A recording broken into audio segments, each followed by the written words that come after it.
What's up? My name is Eric Butler. This channel is called Report and Opine. I am back, and from the Associated Press, Brittney Griner working on memoir about Russian captivity. Surprise, surprise. Did anybody think for one split second she was going to let this one slide? And I said a long time ago she was going to be more famous and more celebrated than she ever could for her failure to dunk a basketball. So yeah, it was a tough 9 months, but I promise you she's liking this life a lot more than her pre-Russian days because nobody cared about her. Now they do. Now she's a hero. Now she's going to sell 1 million books.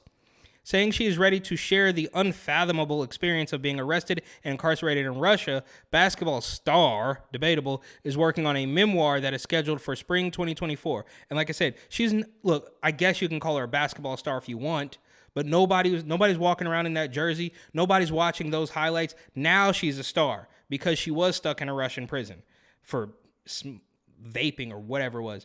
Griner was arrested last year at the airport in Moscow on drug-related charges and detained for nearly 10 months. Much of that time in prison, her plight unfolded at the same time Russia invaded Ukraine and further heightened tensions between Russia and the U.S. Yes, because of course it's a proxy war. We are Ukraine, right? We are giving all of our money to Ukraine. We're giving our weapons to Ukraine. Russia man bad, right? It's also funny how those are the same two countries that we heard about for the past 5 years, right? Donald Trump, Russia, Russia, Russia. They dropped it like a hot potato, said, oh, it was a poisonous call with Ukraine. We need to impeach him. The list goes on, but that's a different story, of course, and I digress. She was freed in exchange for the notorious Russian arms dealer Victor Bout.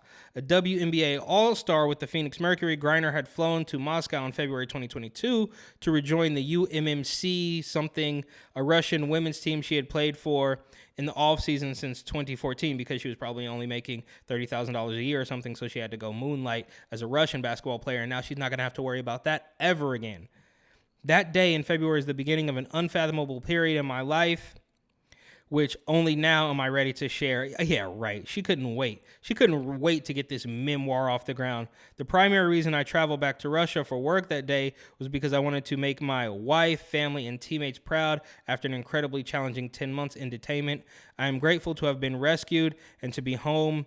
Readers will hear my story and understand why I'm so thankful for the outpouring of support from people across the world. It's also funny because she wasn't a big fan of the United States at all, right? I think she notoriously didn't want to come out for the national anthem. There's also a story about a little bit of domestic prior to that, but we're not going to talk about any of that stuff now because she's a hero. Griner added that she also hoped her book would raise awareness for other Americans detained overseas. Yeah, I bet you cared so much about the other people. I can't remember the names now, so kudos to her for that. I don't remember who else, but people were outraged when they traded this basketball woman for an arms dealer when there was another military guy or a journalist or something who was trapped in Russia. Nobody really cared about him because he wasn't a black woman, apparently. Oh, yeah, and here we are. I spoke too soon. Evan, a journalist, right? Of course. Arrested in Russia last month and accused of espionage. Businessman Kai Li serving a 10-year sentence in China on charges of revealing state secrets to the FBI. And Paul Whelan, a corporate security executive imprisoned in Russia on spying charges. Around the time Griner was released, Whelan criticized the U.S. government for not doing enough to help him. Yeah, because they don't care about him.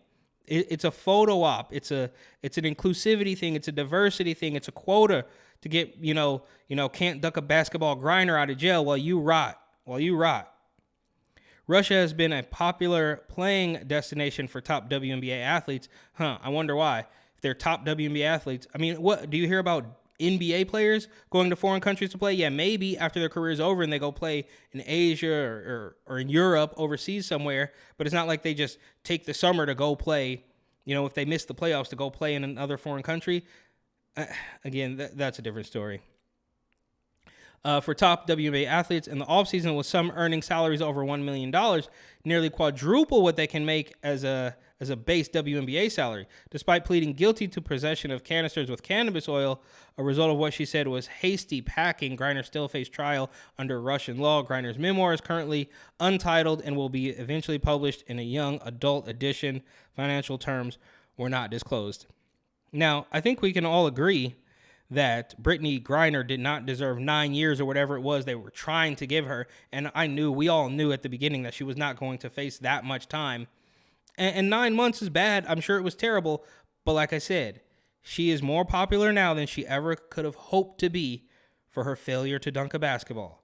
Griner also describes her stark and surreal time living in a foreign prison at the terrifying aspects of day-to-day life in a woman's penal colony. What's that? What's a woman?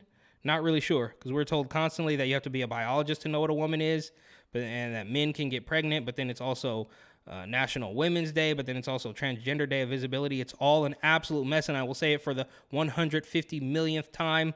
If you take any of their agendas or talking points or narratives to their illogical conclusion, they will undoubtedly, without fail, like clockwork, every single time, conflict with another one of their illogical talking points, agendas, or narratives, right? And that's the whole point, is to make you jump through those hoops, and if you miss one, they will be very angry at you. Griner, 32, is a 6'9", 6'9", it's absolutely insane. 2-time Olympic gold medalist, 3-time All-American at Baylor University, a prominent advocate for pay equity for women athletes, even though they don't make a fraction of what the WNBA. Just give us more money. But of course, it's all par for the course in the backwards, bizarre world. And first openly gay athlete to reach an endorsement deal with Nike. I wonder how many shoes she sold. Maybe more now. She wasn't selling any before her stint in the Russian prison. I'll say it again. She is the author of one previous book, In My Skin, My Life on and Off the Basketball Court. Did anybody read that? Probably not. In February, she re-signed with the Mercury and will play in its upcoming season, which runs from May through September. And with all that, even as her star is lit as a former, Russian detainee, nobody is going to watch the WNBA. No matter how hard you try to force it, you just can't. Nobody's going to be buying those jerseys. Nobody's going to be buying your sneakers. Maybe a handful of people are fans of you now because you were in the news as a Russian prisoner, but nobody's going to remember how good you were at basketball. They were going to remember the 9 months that you spent in jail when they tried to give you 10 years for a vape pen. It just is. I'm sorry, right? And you see these videos left and right. Every month or so, one comes out where somebody wants to offer you a pair of WNBA tickets or a single dollar, and they take the dollar. And they talk to all these girls, who's your favorite WNBA player, and they don't know. So why are we still pretending, right? Let's just call a spade a spade. You don't like, it's okay. You don't have to like everything. But they're trying to constantly wedge these issues, make you care about stuff that you just don't care about, and it never ends. So thank you for watching. Please like, comment, share, and of course, subscribe. And, I'm sure get back to me on the review of Big Britt's memoir.